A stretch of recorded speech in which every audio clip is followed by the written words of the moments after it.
Thank you for watching. I'm Madeline Blair, host of Unlocked, a show all about opening possibilities so that when you're hit with the unexpected, you have options from which to choose. You know, when I talk about resilience, I am often using the words options from which to choose. To me, resilience is a decision that you make when things in your life disrupt you, and you need to get back to a place that is more stable, more comfortable. But to find those options, we need to have some knowledge of the whole situation, and we need to think creatively.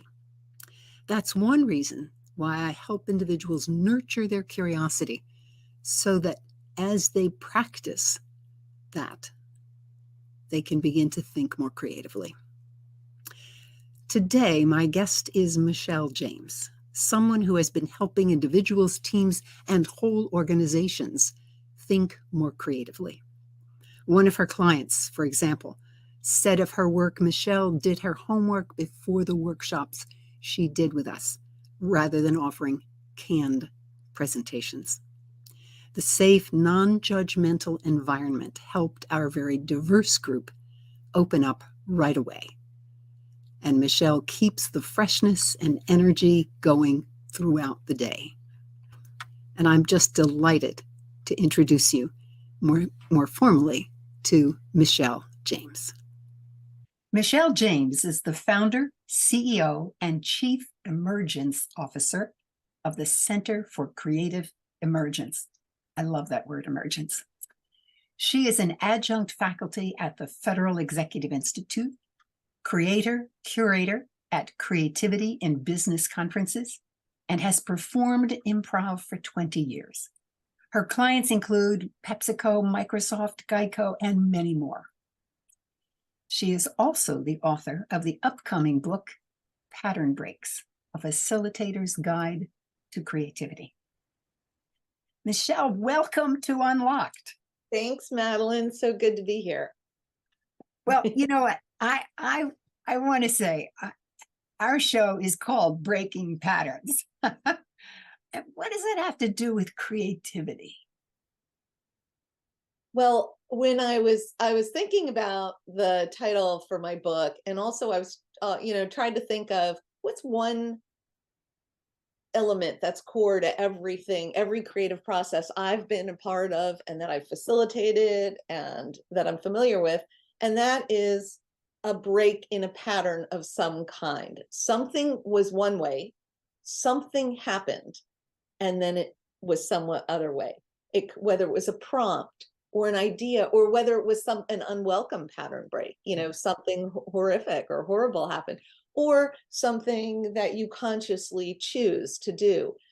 But the reason I feel very strongly about breaking patterns is the more we learn to break patterns consciously by choice in low risk, low stakes environments, and we can create them to be more fun, the easier it is to when life breaks patterns for us and we need to adapt and bounce back. You know, that is so exciting to hear you say that, because I often, when I'm talking about resilience, I say, when you work on your resilience, you actually become more confident, more competent, and you even become more creative. Now I'm hearing it as you're talking. This is all about encountering those breaks and just moving on. So we're sort of like hand in glove today. Excellent. Absolutely. As you were talking, it just made me think of, kind of which came first, or if when you're resilient, it helps you be more creative when you practice resilience. And when you practice pattern breaking, it helps you be more resilient. So they really are, they feed into each other. They feed into each other. Well, you've been working in creativity for many years. What drew you into the work from the very beginning? Well, this is a longer story that has a confluence of events, but I will just say a few main things happened. And, when I first got, one of the first jobs I had out of school was working at a radio station. I was doing selling radio ads. for a local radio station, and we were also got to write our ads and be creative with them and produce them. And this was a small station many years ago. And then they had an expert consultant come in and said, well, the people who are really good at sales, let's make them only do sales. And then the rest of the people, then we can hire new people to do the creative. And all of a sudden I noticed my sales had gone down. It became less fun and less exciting and less, because a big part of the fun was then imagining how I would create the ads and what music and everything. So there was something there that told me that I'm more productive when I get to do something creative for myself, whatever that means. And, I did try to bring some creativity into sales. So that was one. I also was looking, I had an epiphany. I was getting a master's in English, and I saw the teacher that I had had for an undergraduate, and she was talking about the same book. And something, all of a sudden I started almost having an anxiety attack, thinking, oh, I don't want to be talking about the same thing or reading the same things. I want to be doing things and creating things. So I started looking everywhere to see if there were creative programs. And at the time, but then I broke my jaw in a car accident. Different things happened. So I eventually, started looking at how can I create my own work where I bring more of my creativity in it. And that was, as you're talking, one of the things that really comes out is that you're constantly observing yourself. The fact that you noticed that your sales went down when you lost the creativity portion, and that you noticed that you weren't having as much fun. I think many people don't take the time to observe where they are. And yet that's been so powerful in your life. I appreciate that feedback. I don't think I've ever had someone feed that back to me in that way. I love what you're saying, because I actually believe it is a big part of the mindset for creativity. It's observation and discovery.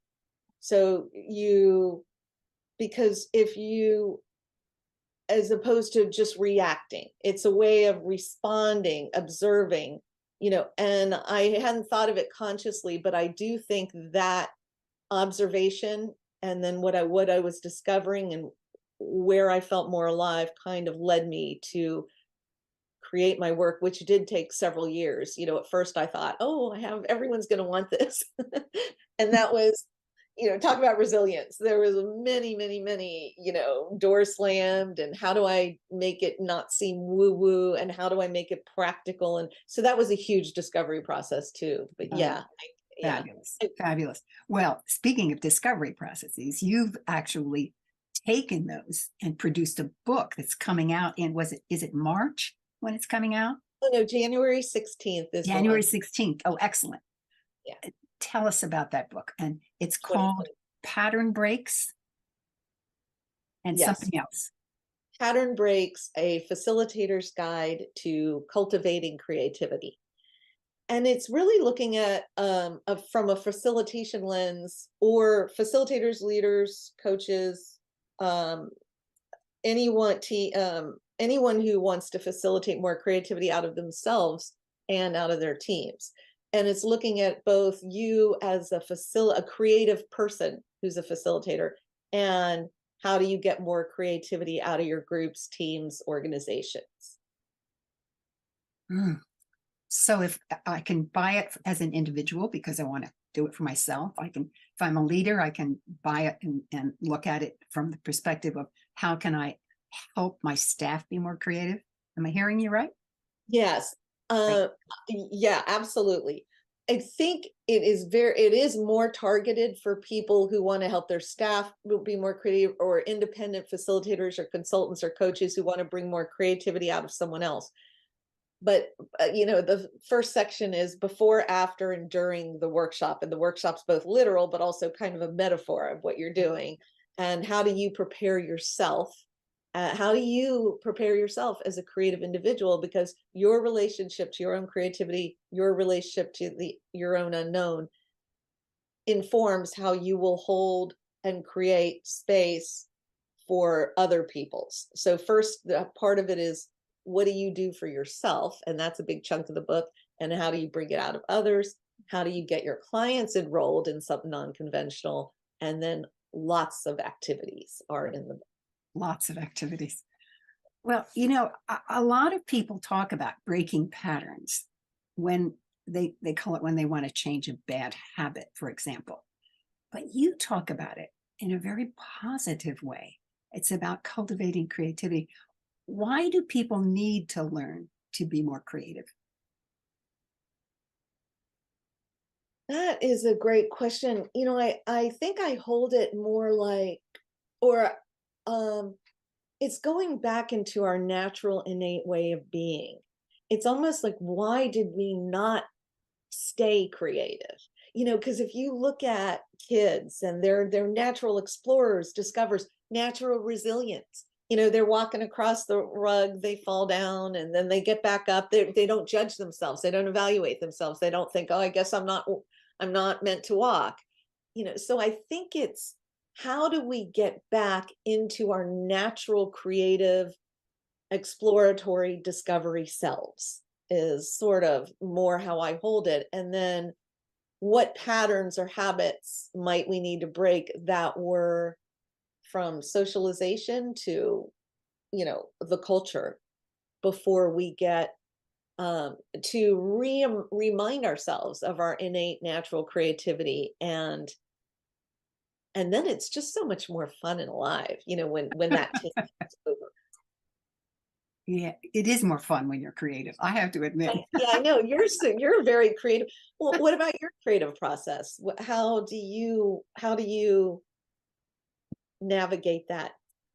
You, it goes back to what I said about your ability to observe yourself. I I studied art when I was in a teenager, Oh, and I was very, very fortunate because I don't know where my mother ever got the money, but she made sure that every Saturday morning I went to an art class. Well, what you learn in art is to really observe. That's the beginning of art. And so I've always kept that kind of behavior. And I'm constantly observing the world that I'm in. And if you really observe it, there are many interesting things to see. Uh, and not that they're extraordinary. They may be very ordinary, but when you see them suddenly with the light shining on them a particular way or something like that, it just sparks something in you. And I think that's why I've always remained creative in what I do, because yeah, I'm well, you're creative and you're prolific. Like, you create a lot. You do a lot of things. You're always offering and creating something new. So it sounds like you did the observation part to stay more connected to that creative mindset, awe, wonder, discovery. What in you helped you actually then decide to form and shape and take action on it? Because I think a lot of people have the ideas, but they don't necessarily act on it. oh my. Hmm. Well, I just love to do new things. And if I have the time and the resources, why not? It's Yeah. so much fun. So I think that's what it is. Now, if I don't have the time, sometimes those ideas get lost, and I I hate to tell you how many ideas got lost simply because Oh, right. There's an idea graveyard somewhere. yeah, Yeah, right.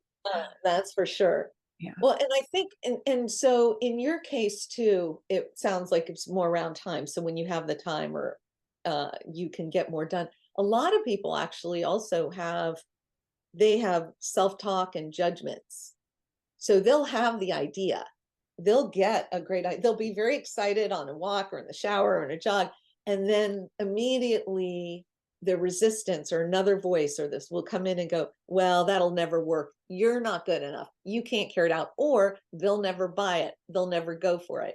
This something in yourself, something inside them or something outside of them kind of comes in as a buzzkill. And so that's what prevents many people too from taking action. I think the people that we tend to think of as highly creative, a lot of them just say yes to their ideas. They champion them. They will work on the behalf of them, and they listen more to the aliveness or the motivation or the idea than they listen to the voice that says you can't do this, or they'll never go for it, or it won't work. Oh, that's a great observation. It really is. And you're absolutely right. If it's so easy to put blocks in front of yourself, why it can't be done. Uh, and and I'm trying to think if I ever say you can't do it, Madeline. I had a mother who always said to me, Madeline, you can do anything you put your mind to. Now, can you imagine growing up with something like that? Amazing. So, Yeah. yeah. So it's sort of like, well, okay, if I put my mind to it, I can do it. And so Yeah. I've done some crazy things. You've That's very accomplished fun. some good things. Well, Yeah. And go ahead. I was just going to say, for anyone listening, regardless of um, what those voices were, we all at some point have an option of which voice inside us we listen to. And I really believe the people that produce a lot, or that are that we think of as they're creative, I'm not creative, they just listen to that voice more and take action on its behalf. And sometimes you do it when you don't even feel like it. Like, that's the Yeah. discipline of creating. Yeah. Sometimes you're just committed to, I'm not going to wait for my big motivation, or that energy's not there. I'm going to do it anyway. So you where discipline trumps the excitement. The paradox of that is then oftentimes you do the discipline, and whether you're going to do it or not, and it leads to excitement. Yes. Like somebody Yeah. wanting to run a marathon, they may not be excited every day they get up, but some days they are, and they are excited in the actual process. It's sort of like that. Like, we do have the power to say all these little yeses. Yeah. Well, speaking of saying yes, I'm curious, how do you get clients to say yes to, you mentioned the word woo woo at one point when you were describing what you do. I can imagine some of the rather, I'll call them straight laced managers that I've worked with. It would be hard to talk about creativity. How do you do it? What is it that makes them say, yes, I have to do this? Right. That's a really good question. And there's a couple parts to answer. One is, the world has shifted. When I first started my business over 20 years ago, there was much more resistance in general to it. It was considered more woo-woo. So thankfully, with after Whose Line is on, after creative thinking, after everybody's valuing creativity, there are many more people now that value it and want it. However, it's still often considered the thing to do after the real work is done. Instead of that, it informs the real work. So one of the things I suggest to anybody that does create a process, wants to facilitate it, is when they're working with a client, the client wants to feel safe in what you're doing. They want to know it'll work. They often the person who brings me in there, they're putting their own job or, on the line a bit, because they're taking a little risk. So you focus on the results, or you focus on the outcomes, or you focus on what it is that they want, which is they're connected to. And then your creative process is a better, more engaging, more dynamic, efficient, whatever it is, way of getting to it. A lot of people, new creative facilitators, they will focus on the process. Oh, I have the most creative, fun process. And that person might say, that sounds good, but I can't sell that in my organization, or that could be scary, or that much. So you focus. When I do write-ups, I don't send the actual agenda, what I would do with them. I send them a write-up of, they'll experience this, they'll get these kind of results. And then we work backwards. Then I do the design, but the agenda I don't do, because I've learned the hard way from doing this and never getting the work. that when you do an agenda, and it might say, and they're going to tell yes and stories, and that, there's no warm up, there's no introduction, there's nothing to shift their state, which is a big part of facilitating creativity. Shifting the state before you even shifting the energy before you even get into it. There's nothing to do that. So they're in their everyday habitual mindset reading this going, oh, I don't get that. That looks weird. That looks scary. So I would just say, rule of thumb, don't send a specific agenda with activities in general. And two, focus on the results and ask them a lot of questions so you can then share how what you do fits into what they're looking for. Well, you said the key. Creativity should be informing their work. It's not separate. It should be right in it all the time. I loved that. And asking questions is a great way to learn their language so that you can speak about creativity in relationship to what they do. Yeah. And one last thing I would say on this, because I've just seen it with so many people in my creative facilitation workshop, set realistic expectations. One of the things when people start to learn new, creative processes and techniques, they do what I did when I first was getting started. They think what they do is everyone will automatically, go for it. And the thing is, I found that I got more work when I started setting realistic expectations. So instead of the client, just saying yes to everything the client wants, say, given what you're saying, given my experience, I could do 3 of those 5 objectives. I could do this, but not this. I suggest this rather than this. So you're now taking almost an advisory role with them. And all of a sudden they think, okay, you're credible, you know what you're doing. And they feel safer in hiring you versus somebody just saying, sure, yeah, I can do that. Oh yeah, no problem. I can do that, to 20 things they ask. Right. Well, I'm curious though, because I did want to know what it was that allowed you to get into the door, so to speak. And now we know we're not going to lay out all the activities, but there are activities. And what are some of the techniques that you use when you finally have the opportunity to work with a group? Oh, you mean once I'm in the room, once I'm in Correct. the workshop? Yes. Well, they're all different.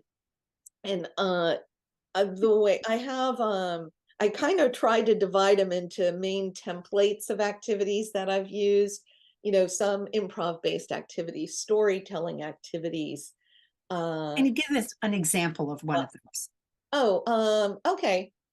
I'll give a couple examples. So, improv is really rich with activities. And so there's a whole applied improv network and people use these activities all the time. So there's a concept of yes and in improv. And there are about as many variations for yes and storytelling as there are people who would facilitate it. But I find that giving people opportunities to learn how to yes and each other, where they might tell one line at a time and they build on it, where they're creating something together and each one's building. So they begin to learn how to be more generative. Most of us are used to hearing yes, but, but. And so in improv, they teach you yes and is one of the main improv principles. So somebody will say something, yes, and you're keeping on building something. And that's how you create something from nothing. Well, the yes and stories or yes and line at a time, or I even do visual yes ands where someone draws something, someone else yes ands it, where they're not allowed to talk.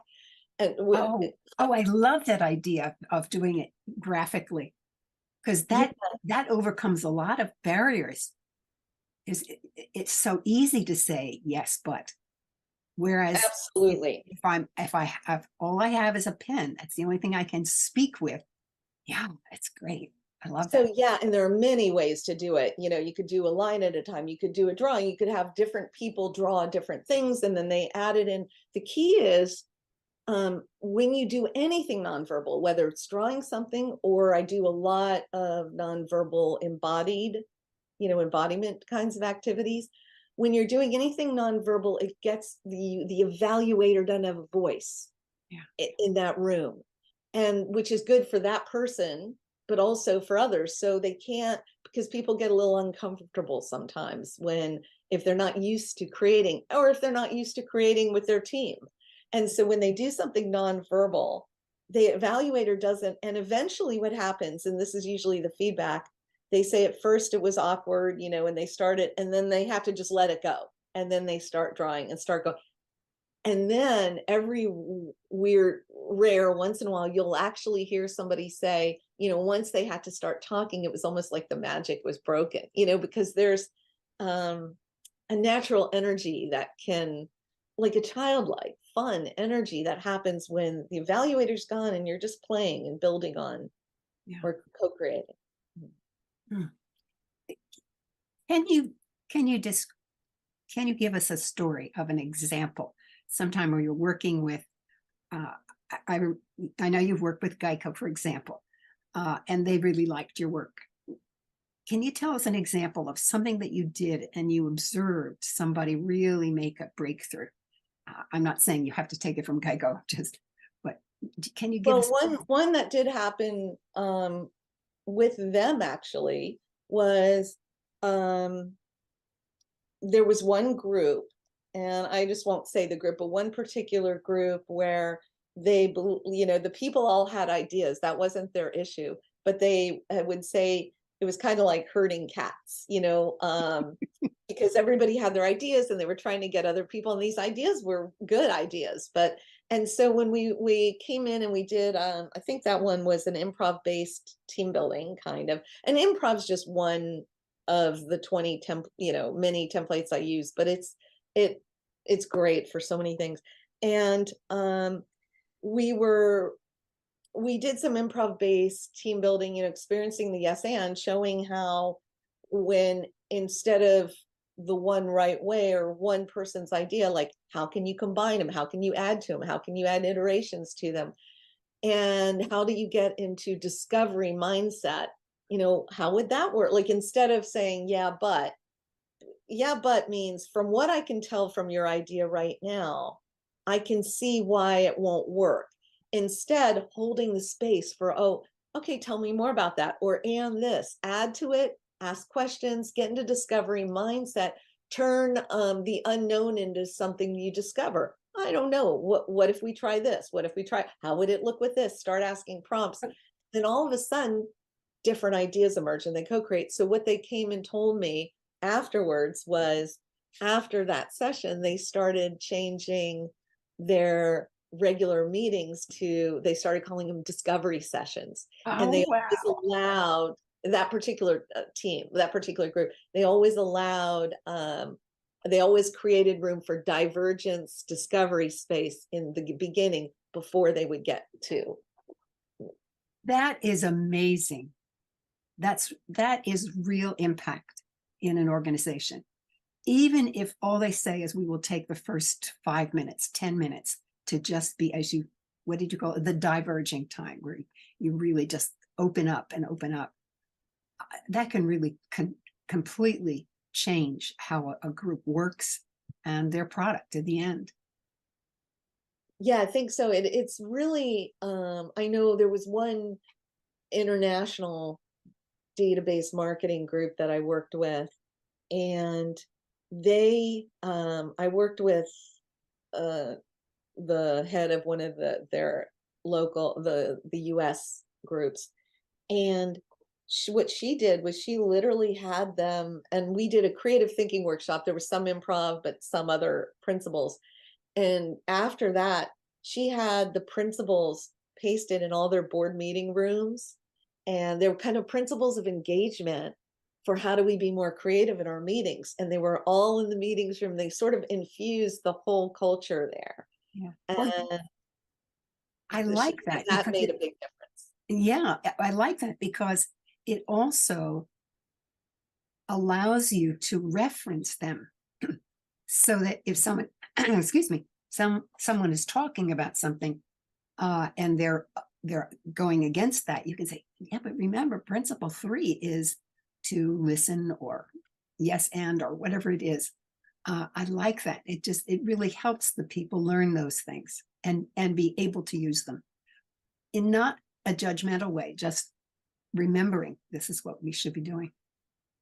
Yeah, I think that's the key, what you just said, Madeline, and not it's not about policing people to say, "Oh, you didn't yes and." That's one Right. of the traps to avoid, is that, people are people and we do get back in our habits, but more, these are our aspirations. These are intentions. Yeah. We hope to embody this more, bring more of this kind of, make everyone else look good, or diverge first, then give time for both divergence and convergence. How do we, whatever principles somebody might want, value, it doesn't even have to be principles you bring in as the facilitator, it could be principles they create. I've worked with groups where I've literally helped them co-create their principles that then they would go with. And those were so much, they're always so much better. Who's in the rooms creating what they're going to do, that is always the best. Yeah. And but it's more to say these are our aspirations. And if we fall short of them, or if we're not always embodying them, we aren't here to judge people or pick people apart. We're just here to kind of hold the space to remind, like, is there a way we could turn that or into an and sometimes the answer might be no, but Yeah. sometimes it's just holding space that for more possibilities and more options. Yeah. If we allow, is there a way for this to happen, or in what ways might this happen, that actually creates a larger playing field versus, I don't see how it's going to happen, so no. Right. Yeah. And we do have to constantly be enlarging the playing field, as you call it, Yes. as you Yeah. say, uh, because the challenges that we have today in this world uh, can be debilitating, Yeah. because they're huge, because they have wide impact, and because they're coming to catch you again and again and again, and different ones. So Yeah. having that ability to quickly open up, what are the possibilities? Well, of course, that's what I talk about too in resilience. You got to be ready to open up and say, okay, this has just happened to me. What are my options? And then choose the one Right. to move forward. I Well, love that. Yeah. I think that's where in that possibility space, yeah, our work really overlaps, because the more you've cultivated a habit of being able to look at things in new and different ways, or be able to know that the story you currently carry isn't the full story. yeah, It always can be yes anded in some way. It always can be expanded. It can be like, oh yeah, most of the time, but not always, or sometimes, or how. So once we can open a larger story, yeah, then our possibilities get bigger. Once we can get in a habit of breaking little patterns daily, or often, then when real, we're in a world that has lots of challenges. And, I love that you're focused on resilience, because that's so key right now. You're not going to come out unscathed, like with nothing ever, no challenge ever facing you, but how quickly do you bounce back? How yeah, quickly can you move and shift to different options? yeah. And hopefully in that, how much more alive can you feel in that too? How much more alive can you feel? Oh, I love that. I love that, because people really need to feel alive. Uh, there is a saying, from a quotation rather, from somebody from the 3rd century. It said that the glory of God is a man fully alive. Now you have to excuse the fact that it just says man, because a woman can be fully alive as well. But that's I always liked that phrase. I love it. I Believe or haven't not, heard that. I've be heard, fully alive. yeah, Yeah. Mm. yeah, Well, fully alive. speaking of fully alive, I'm curious. Uh, we, I know when I think about myself and when I was a kid and what did I want to do, and and compare that to what I'm doing today. It's just like, how did I get here? But I'm curious about you. Is what you're doing today anything about what you envisioned when you were a youngster? There is, like, if there were a Venn diagram, there's an overlap, but Uh-huh. I did not envision uh that I would have the Center for Creative Emergence and be doing, culture. Like, I didn't have that kind of sophisticated vision. What I did love, my favorite thing was writing and creating little skits for the neighborhood kids to do, and then we would perform it for my parents. Huh. That was my favorite thing. And I did always wish, wished I could have been on Saturday Night Live, but I was way too shy and not funny, and I didn't have the um talents to do it. But it drew me, like, I was drawn to things with creative fun, and I did like to draw. I definitely did like to draw, and draw abstractly, and so I bring a lot of abstract thinking into my creative thinking. So I had random create, and I liked, movement. I always liked moving things. So movement, visual theater, those were things I enjoyed. I didn't think I would do them for a living. I did think at one point, I did think I would love to be a director of a movie, even though I never went into film school and have never directed anything. Uh, but I will say, so there's an overlap in that I liked doing creative things. Yeah, I clearly. don't think I had it in me. Like, I know in the jobs that were available when you would take, like, original job things in high school, or I took a business class in high school, um, I did not resonate or connect. It kind of was like, oh, you know, where am I going to fit in? Yeah. Um, and that went for a long time, and then I thought I was going to then I thought I loved my literature classes and my communication classes. Then I And thought I you, would oh, teach. but you've already told us why you left them. You didn't That's want to it. read the same books all the time. So there's some overlap, but I didn't. Yeah, It really was an emergence. This work was an emergence yeah, of a yeah. confluence of events. Yeah. Clearly, clearly. What Well, about you? Did you?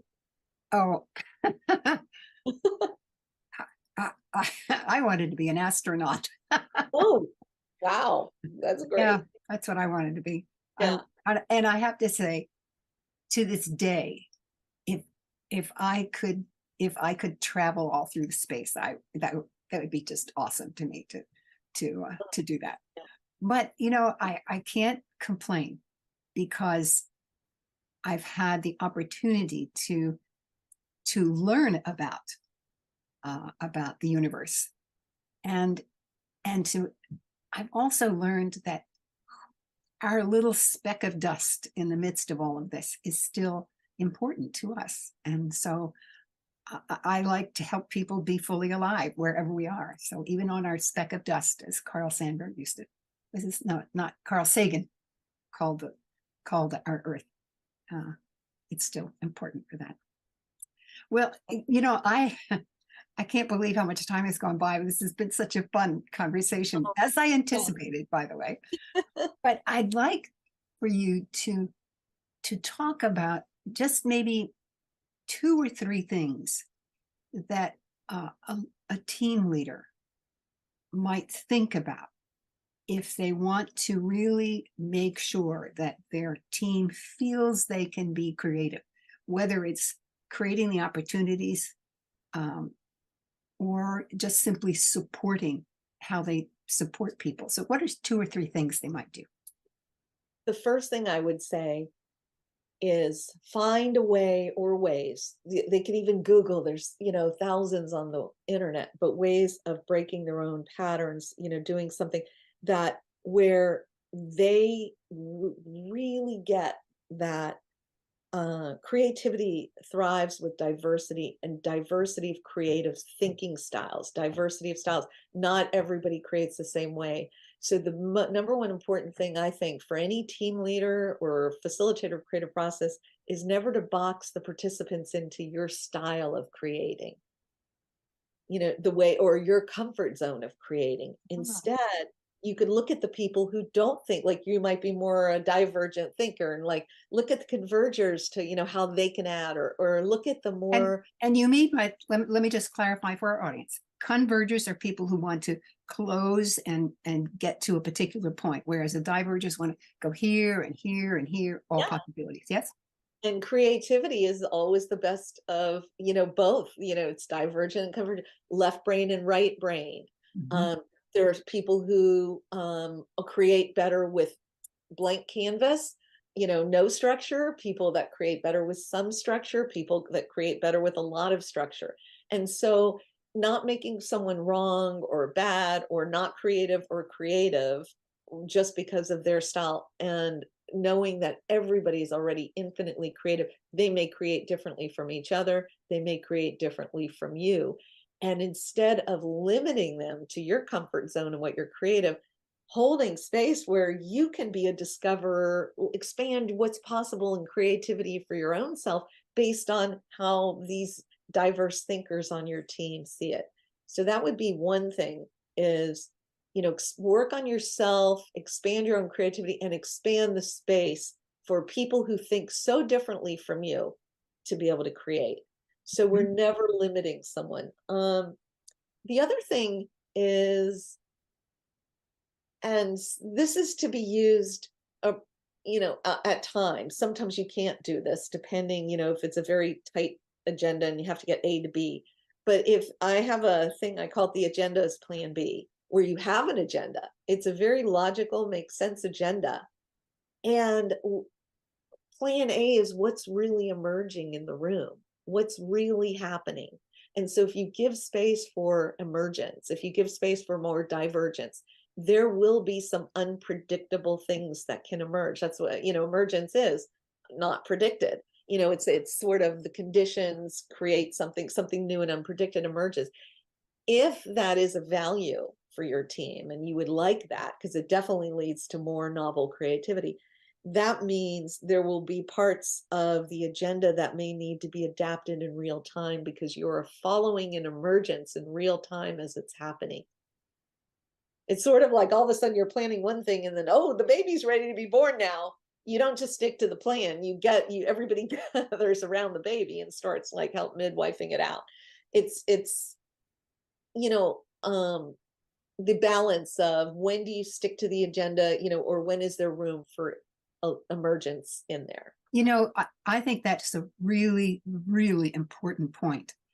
Oftentimes, when people feel they have to stay rigidly on a time schedule, they may cut off one of the best conversations that their staff has ever had, simply because the agenda says that at 10:10 we have to move on.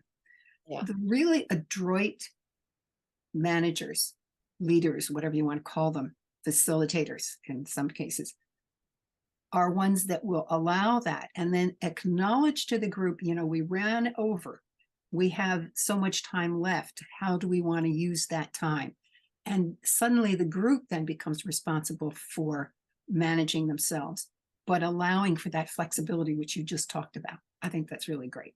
I love that. You just said it perfectly. That's exactly. And sometimes it's a choice. Like you thought, if you're facilitating a workshop, for example, you might have thought, oh, this activity will take an hour. And then there's not a lot of energy. It takes 20 minutes. So then there's something else you thought it Yeah. take 20 minutes. It's like, oh my gosh, this has so much energy. So that's what I mean by the plan B, Mhm. that you don't know. And to what you said about getting the group involved, I will also say that is a great creativity hack to use when facilitating when things go awry and you're facilitating, Yep. whether you're an external facilitator coming in or you're doing a team, you're a leader, whatever it is. The one of my biggest learning days happened several years ago, but I tried something new with a group that with a group of all senior leaders and it worked terrible. It just was like, pin drop. And not only did it not work, but people almost felt a little agitated. Like, what was the point of that? What was, I was literally half planned and half, and it didn't. And so in that moment, it was so clear all the energy wasn't. And I just said, you're right, that I tried something new. I tried to bring something in and it didn't work. I own that. I apologize. And if I were to do this again, can you tell me how I could do it better? What did it needed? What should I have said? What didn't I say? How would it? And then they responded, didn't they? I just wrote down on a flip chart. They basically helped me co-design the most perfect way to do that activity in the future. And at the end, in some of the evaluations, that's what came back, that not the fact that it was a disastrous first attempt, but that they got to co-create and see in real time what co-creation looked like. So I would say that to anyone, when in doubt, when something goes awry and it goes terrible, give it to the group to co-create with you. Own it, because they know it. Own it. And then ask them to help you co-create your way out of it. Dynamite advice. Absolutely wonderful advice on that one. So I heard three things. Expand for yourself if you're going to be a leader who wants to bring creativity in, be ready to adapt to what's happening, and to get the group involved when you might be running over time or something like that to design. Yeah, those are three fabulous points. Well, Michelle, this has been so much fun. I really have enjoyed this conversation.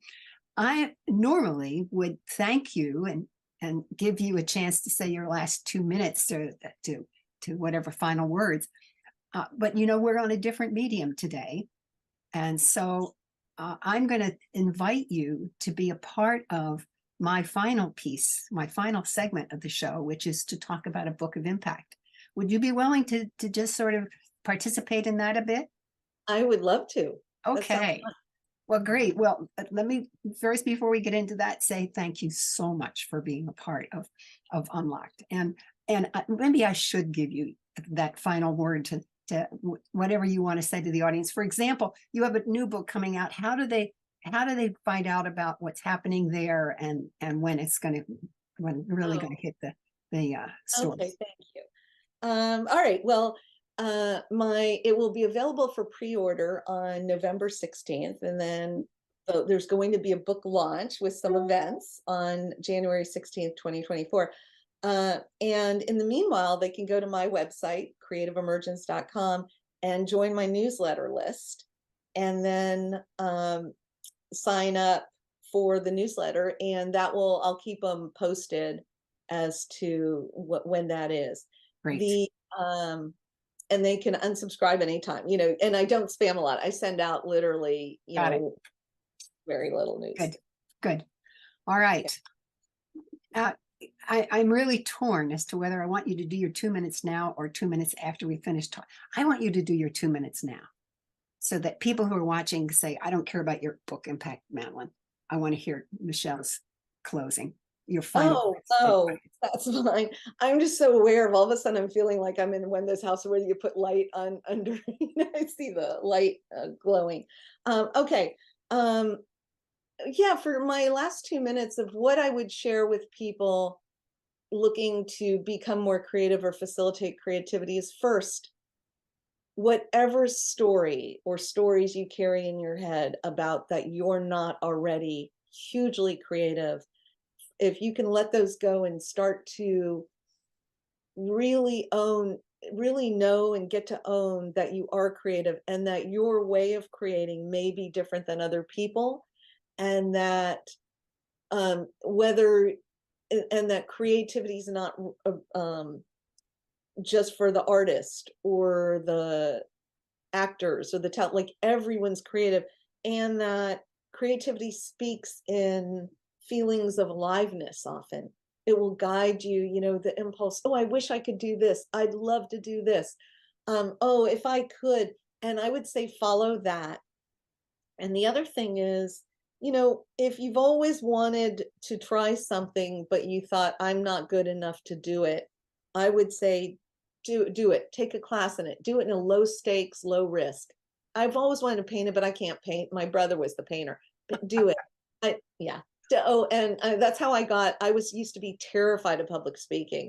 but I always wanted to act or be an improv. So I started taking improv classes, and it took me so long to feel comfortable, but eventually it became my favorite thing in the world. And then now I do a lot of weaving it into everything. So I would just say, follow your um, partner with your creative self to bring it more out. And when you start to honor it, it will show up for you full on.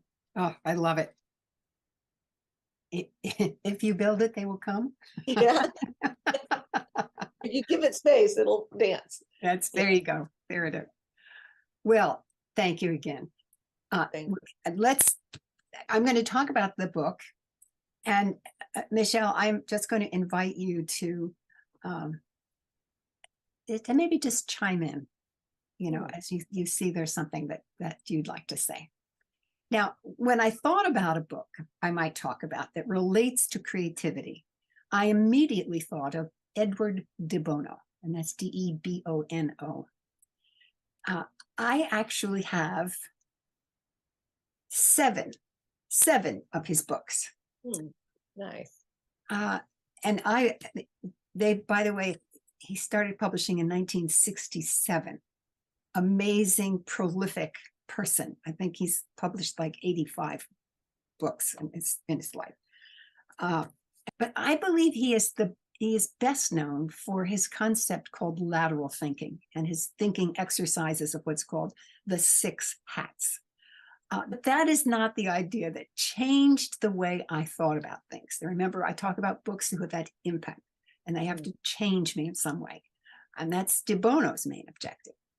The idea that captured me from the moment I heard it to this very day is the exercises that asks simply, design a restaurant that does not serve food. And it's a wonderful exercise because it is a challenging, yet once you get over the idea of not serving food, many ideas begin to bubble up. And I remember one team, they said that I was working with, came up with the idea that the patrons would actually come to the restaurant to give food away. Oh, I love that. Isn't that interesting? Yes, that's great. Totally different way to think about it. Yes, whole new paradigm. Exactly. And another team said, oh, no, this restaurant's going to provide the ambiance, and you bring your own food. Oh, nice. Now, I had to think about that, and I thought, dang, that's a great idea. I mean, that's like a potluck supper is. I'll give you the place and the venue, maybe the music and the dishes, and you bring the food. Well, there must have been 6 other options, which I no longer remember. But what I do remember was the excitement and the pride with so many possibilities for what sounded like an impossible situation. Yes. A restaurant that didn't serve food. Leaving that session, they knew they had the capacity to take any impossible situation and begin to imagine possibilities for addressing it. So I have no specific book today, but rather an author who wrote 85 books, Edward de Bono. And Michelle, is there one idea from de Bono that strikes you? One activity that I've done sometimes is, what if you wanted to create an innovative team, but you cannot use the word innovation? And so, or we an inventive product. So you take out the buzzword, you take out the main word, and then all of a sudden you find all kinds of things. So there's something about creating within constraints. You take something out and that feels impossible, and then other opportunities. And it just reminded me of a quote by Moshe Feldenkrais, who wrote Awareness Through Movement. He was a big proponent of moving naturally. And he said, make the impossible possible, the possible easy, and the easy elegant. And your activity is one for making the impossible possible. So that's what came to my mind when I heard you share that. Great. Oh, and I love that quote from Feldenkrais. Thank you so much again. Well, to my audience, thank you again for joining us today. I hope you enjoyed the conversation and that you learned something new And if so, post it on social media. And if you're watching on YouTube, click the like button and just subscribe. Because if you subscribe, then you know when the next show is coming on, because we always have an announcement a few minutes before. And of course, if you're thinking about the time when you just need to have a little bit of coaching yourself, check out getting a 30-minute free conversation with me by going to my website and setting up a time. I'm Madeline Blair, wishing you infinite possibilities as you unlock your resilience.